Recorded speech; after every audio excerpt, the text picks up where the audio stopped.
Hey ladies, how's it going? Pretty good, I guess.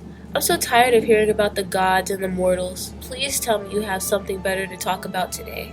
Actually, I rather love talking about the naive mortals, but a little variety to my ear isn't distasteful. As it so happens, I did have something interesting on my mind today. Do tell. Well, remember that string you cut the other day? The one concerning that half-man, half-bull creature? The Minotaur, was it? Yes, I do remember that. You see, that poor monster Theseus killed has me thinking on the topic of mythical beasts. We're always so focused on the humans, we spare little time concerning the other creatures. You mean like the Sphinx and Pegasus, right? Oh, and how about poor Scylla? You know, she didn't always look as monstrous as she does today. Do tell, friend. I'm always down for a change in juicy topics. Well, a long time ago, Scylla was a beautiful nymph. Beautiful? Isn't she the daughter of Typhon and Ceto? How could such a monster be beautiful? Well, you're correct, those are her parents, but she was very beautiful. In fact, Glaucus... Pause. Who is Glaucus again? With all the lives I weave, remembering them all is impossible. Glaucus was a mortal who ate some magical herbs to become an immortal and prophetic god of the sea. Okay. Explains why I don't recall cutting that string. Anyways, Glaucus fell in love with Scylla when he first saw her, but Scylla was disgusted by his half-fish body he acquired during his transformation. I'm getting bored. How did she go from a beautiful nymph to a vicious monster? I was getting to that before I was interrupted. Glaucus didn't let Scylla's disgust deter him from falling for her. He decided to go to Circe and ask if she had anything that could make Scylla fall in love with him. But of course, things just can't run smoothly around here. Circe had fallen in love with Glaucus. Here we go, the good stuff. If I had a dime for every immortal love quarrel that ended poorly, I'd be rich enough to quit this job. You aren't wrong, but keep dreaming. You're stuck with us. But back to my point. Circe asked Glaucus to forget about Scylla and stay with her, but Glaucus said he would die 1,000 times before he stopped loving Scylla. As a shock to absolutely no one, Circe gets pissed off and decides to put a curse on Scylla, turning her into the vicious monster we all know and love. That must explain why Circe told Odysseus to hide under the deck when he passed by Scylla. Circe knew that Scylla would not hesitate to kill a lover of hers as revenge.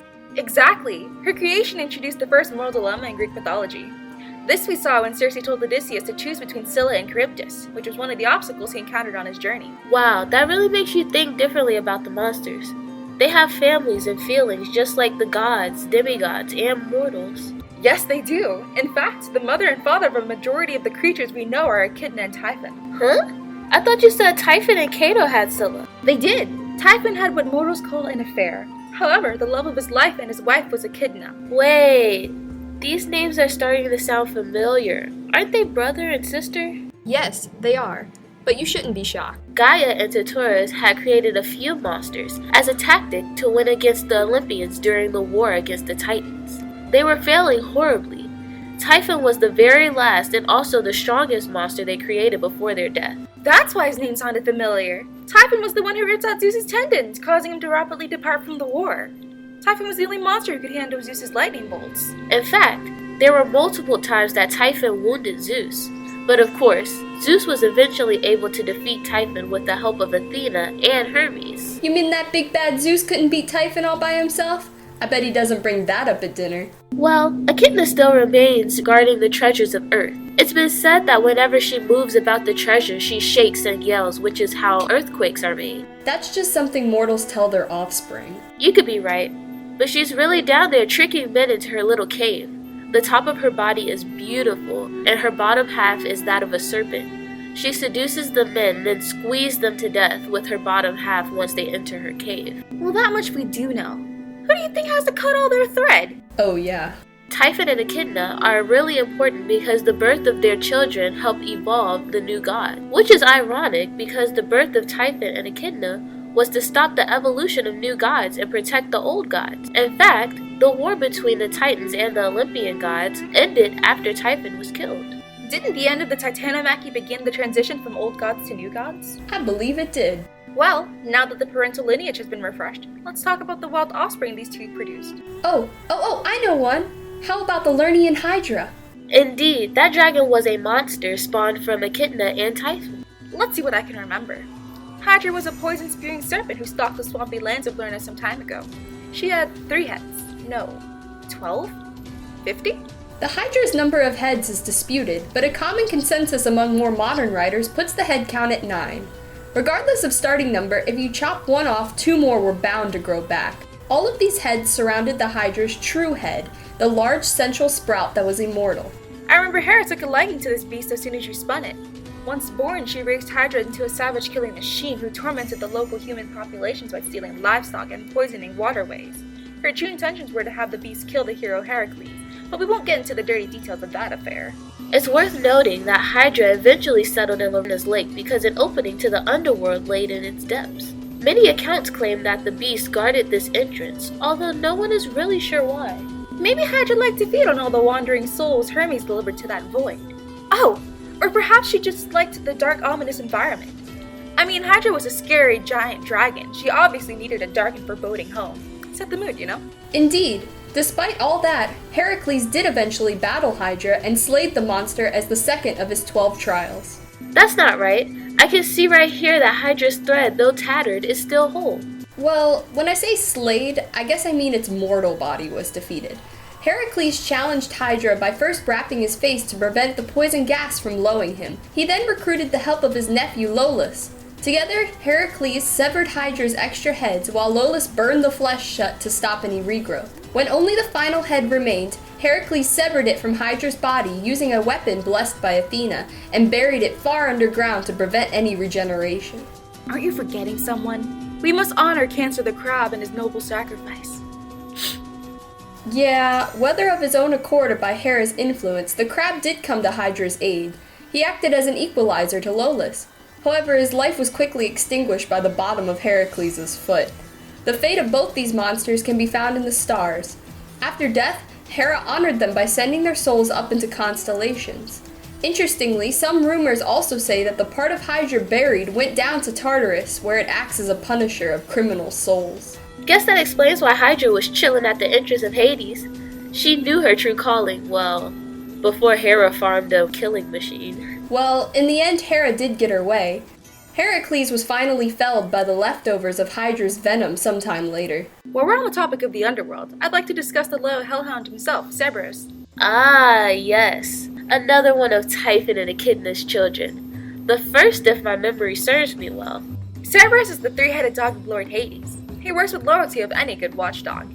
In fact, one could argue Cerberus is the over-exaggeration of every ideal trait in a dog. How do you figure? Well, the other day I was reading a selection by the Roman Marcus Varro, and he outlined the ideal characteristics and roles of dogs in mortal society. He argued that they were bred for the sake of protecting human dwellings and the estate. Their primary and most important role was to deter threats from inflicting harm upon their flocks. The dog must be strong and loyal for their owner, while also having the ability to instill fear upon intruders such as wildlife, thieves, and wandering spirits. I think I follow where this is going. Cerberus certainly falls into all of those characteristics. Yes, Cerberus can be found wandering the banks of the river Styx. He guards the underworld with fierce determination, often being the first to greet new souls and inspect the immigration. Hades values his pet as any good mortal would his mind. I heard Cerberus takes his job very seriously. To those within his flock of souls, he is kind and even affectionate. Yet to any who try and escape, he turns wild and fills with fury.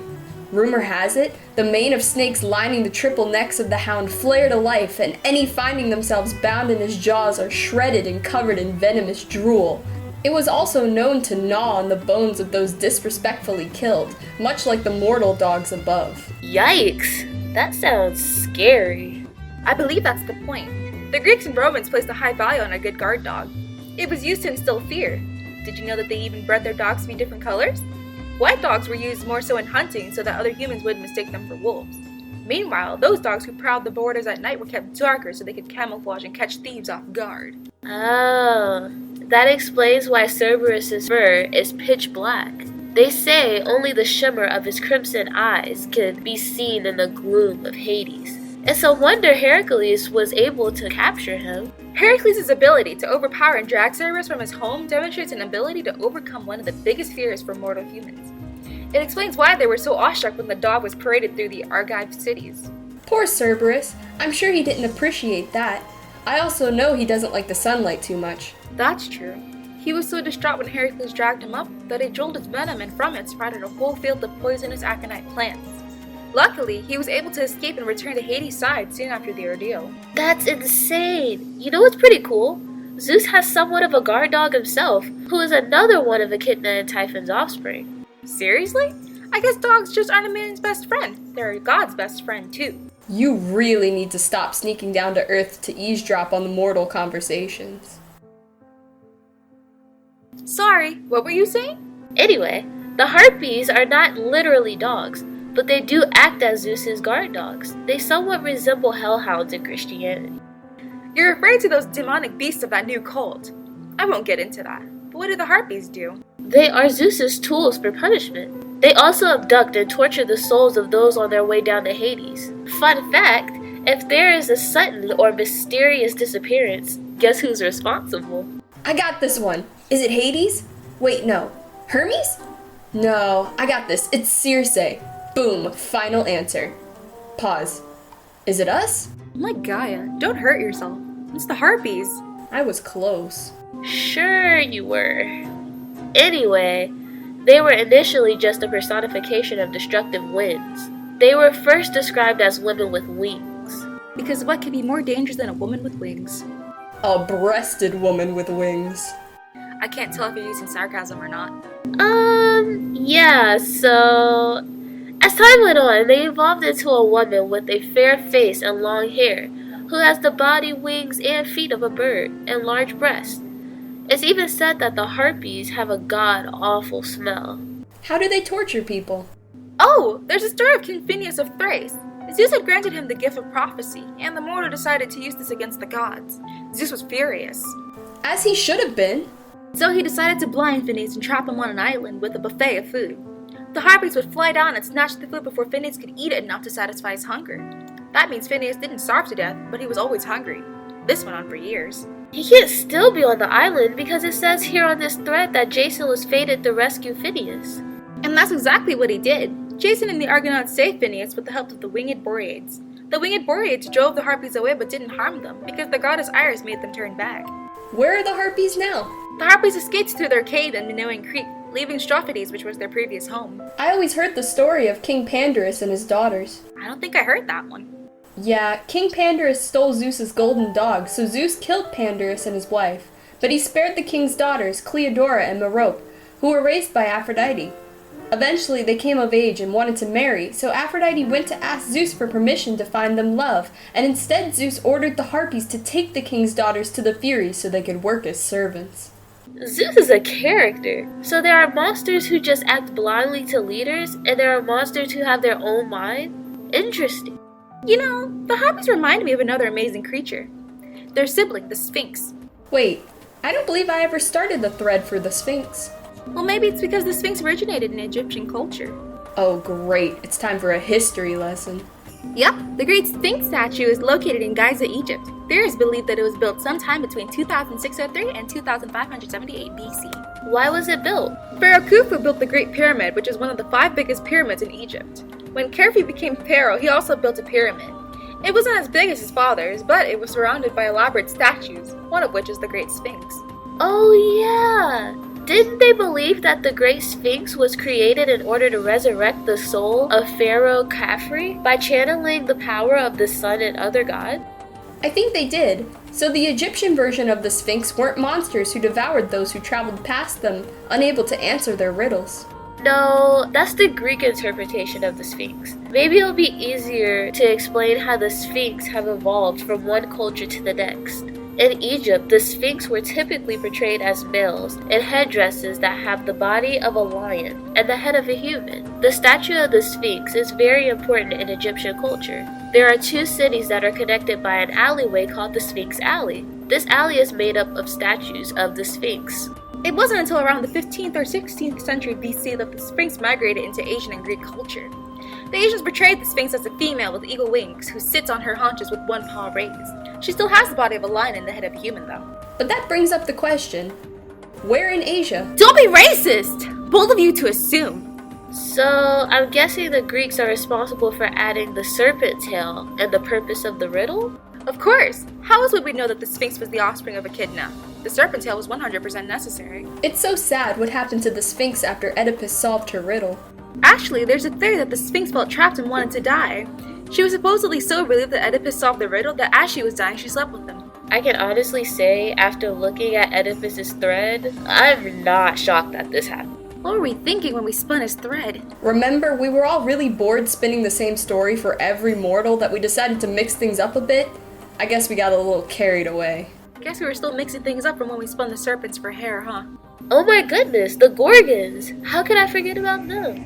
I think they are the most commonly known of all the beasts, the way they can render the greatest warrior helpless with just a glance. There are many different origin stories with all the same basis pretty much. The Gorgons were born to fight and were generally immortal. Medusa, however, is a mortal Gorgon and the only one who has offspring. Athena also always has some involvement in their death.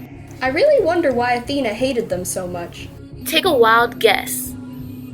Wait, never mind, I forgot, you're not good at guessing. I was actually going to guess it had to do with sex, or something of the sort. Wow, you actually got it right this time! But, we'll get to that later. First, I want to go through all of the origin stories. Hesiod is the one who makes the distinction that there are 3 sisters, of which 2 are immortal, and Medusa is the mortal and gets pregnant. Euripides claimed that the Gorgons were created by Gaia in order to help the giants fight the gods, and Athena ended up killing the Gorgons instead. Euripides has another variation, but his was whack, so we're gonna ignore it. As long as it's not plagiarism. Oh, wait. That's allowed in mythology. Anywho, Ovid portrays the Gorgons as Medusa being the only one with serpents for hair, which is unlike the other 2 mythographers who claimed all the Gorgons had serpents for hair. He wrote that Medusa had received her new hairstyle as a courtesy of Athena. Poseidon was in love with Medusa's golden hair, and so they had sex. These gods are really out here just giving wild excuses for falling in love with someone. Yeah, they do! Athena found out and decided to put a curse on Medusa, turning her beautiful gold hair into vicious serpents. I'm not surprised. The most common story of the Gorgons would be the death of Medusa. Polydectes had planned to kill Perseus, so he told him to behead Medusa as a wedding gift. He knew of Medusa's power to render a mortal weak with only a glance. Polydectes didn't plan on Perseus cheating and getting help from Hermes and Athena. Oh yeah, I know this part. They guided him to the Gorgons' island and gave him the tools to slay Medusa. Hermes gave him a sword while Athena gave him a shield so he could look at her reflection in the shield and kill her with the sword. After he chopped her head off, the blood that erupted out of her neck produced the children by Poseidon, which were Chrysaor and Pegasus. Ah, yes. Pegasus is one of my favorites. He is the pinnacle of Poseidon's creatures. They don't call him god of horses for nothing. If I recall, that's not a title Poseidon is the fondest of, especially when Demeter enters the conversation, or Athena for that matter. Ha! I remember that tale. Poseidon spent so long trying to create the most beautiful animal for Demeter that he actually fell out of love with her. Then all his hard work was essentially tamed by Athena and given by the Hellenes to the Greeks. Poor guy. That may be the case, but no one can deny that Pegasus inherited the best of his father. The mighty winged stallion is high prince of the horses. He even has the ability to draw forth hippocrene or water springs where his feet touch the earth. The Muses in particular love the one on Mount Helicon. Drawing water from the ground is impressive, although it didn't serve Poseidon too well when he was vying for Athens against Athena. She was pretty clever with that olive branch and all. That's not the only time she bested him either. Even poor Pegasus, while drinking at his favorite pool, the Perinthian spring, was jumped by a mortal named Bellerophon. He tamed the winged horse using a golden bridle given to him by the wisdom goddess. He then proceeded to drag Pegasus all over Greece, battling Chimera and other humans. In the end, Bellerophon got what he deserved. Hubris drove the man to challenge his place as a mortal, and he attempted to fly to Olympus' height. Zeus quickly put an end to that, forcing Pegasus to throw his rider to his doom. Pegasus did make it to Mount Olympus, though. I remember he carried thunderbolts for Zeus for quite some time. He still does, when he's not off season anyway. Zeus was so happy with Pegasus's work that he rewarded the steed with a place in the stars as a constellation. Just like Hydra and Cancer. Yup, even today Pegasus rides in the early spring and gallops across the sky, bringing with him both the reins of his father and the bolts of Zeus. Mortals will always know of his greatness as they watch the thunderheads go by. Damn, guess that's another thread I won't be needing to cut. You like your job a little too much. She really has no respect for all the hard work I put into weaving these. Well, ladies, I have thoroughly enjoyed our little conversation. But I hear Zeus is getting his you-know-what stuck somewhere it shouldn't be again, and I just must be there when Hera goes off. I'll fill you all in later. Could be your father, maybe your mother. Zeus juice, ooh. Every day he's out here spreading Zeus juice, ooh. Anything he sees is getting Zeus juice, ooh. Hera's out to find you. You're gonna be all Maury by noon.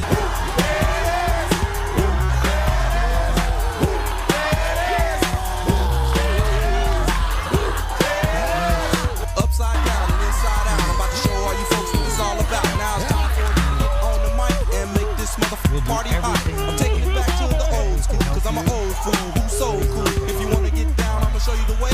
Yeah, it is. Let me hear you say.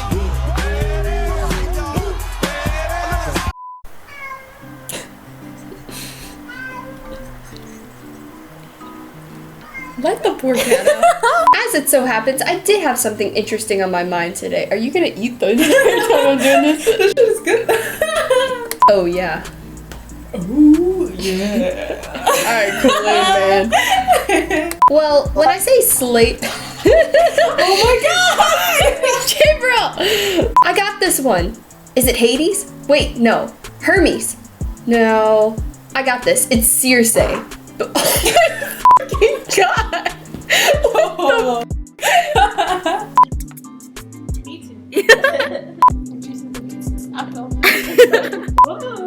That was good. It's almost like breathing words. It's almost like you're both old ladies, and that's why everything sounds so fast to you. Yes, they do. In fact, the mother and father of a majority of the creatures. Whoa. It's almost like if you don't slow down, you're not gonna get Hatered. That's why his name sounded familiar. Typhon was the one who ripped out Zeus's tendons, causing him to rapidly depart from the war. Pussy. It's even said that the Harpies have a god-awful smell. god awful. Zeus awful. Get it right. That explains why Cerberus's fur is pitched. What? Pitch colored. What the hell is pitch? I like to say black because I talk. Okay, you can say pitch black. Pitch is tar. That explains why Cerberus's fur looks like tar. That's so messed up. That explains why Cerberus's fur is pitch colored. They say other. It doesn't make any sense. Why is it pitch colored? I don't get What it. does that mean? I don't know. What is pitch? What? He your bastards on the baseball team? Pitch is black. Pitch is another term for black. Then just say it's black. How about I fucking solve this now? Okay, right, black. I'm trying to make it sound sophisticated. Okay, what's on your line? Stop giving her words she can't pronounce. She can say pitch. Here, I got Hard this. word. You about to be purple. What? That's what you just changed it to black. Okay, Fine. that explains why Cerberus's fur is pitch colored. Pitch black. That explains why Cerberus's fur is pitch colored black. Well, now that the parental lineage has been refreshed, let's talk about the wild offspring these two produced. Who the fuck produced these kids? Oh. This we all saw when Circe told Odysseus to choose between choose between. Wow. Who wrote this? I did. It's not bad. That was not bad. Okay. Aren't you forgetting someone? We must honor Crab, the cancer.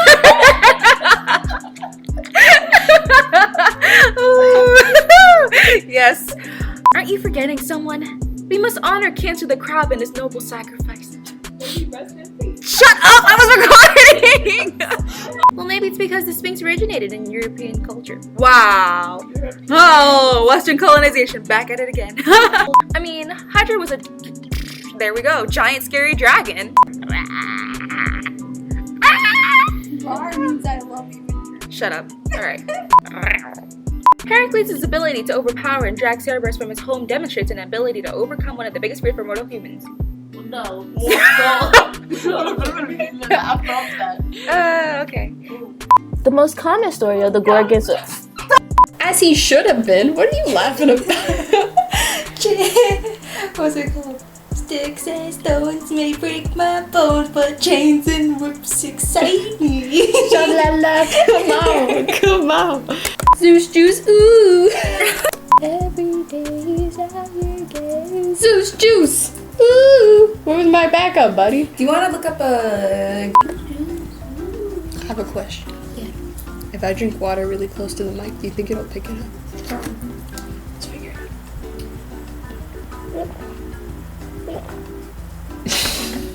Yeah, if you drink it like that.